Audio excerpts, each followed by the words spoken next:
নেই। সাধারণত নটা আছে। সাধারণত সিকিমের লোকেরা এই খাবারটাকে থুপ্পা বলে, কিন্তু বিশেষ কোনো কারণে আমাদের গ্রুপের মধ্যে নাম হচ্ছে উথুপ্পা। এর পেছনে অনেক কারণ আছে। এই উথুপ্পা নাম কে দিয়েছিল এখন আমি জানি না। আমি যে কারোর নাম নিয়ে সে খোঁজে গিয়ে আমার সাথে আমি জানতাম, আমি মৌনিতার কথা বলছিলাম। কোথায় গেলে দিদি লাঠিটা দিয়ে? আবার কোথায় ঝোপ ঝেড়ে চলে গেছে। রূপমেটা রাখ, ও ঝোপ ঝেড়ে গেছে। তো সবাই এখন উথুপ্পা খাচ্ছে আমাদের কথা ছেড়ে। ম্যাম আপনি উথুপ্পা খাচ্ছেন?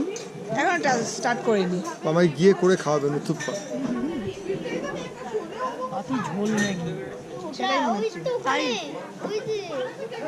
এবং ম্যাগি মশলা দিয়ে ঝোল। দেখো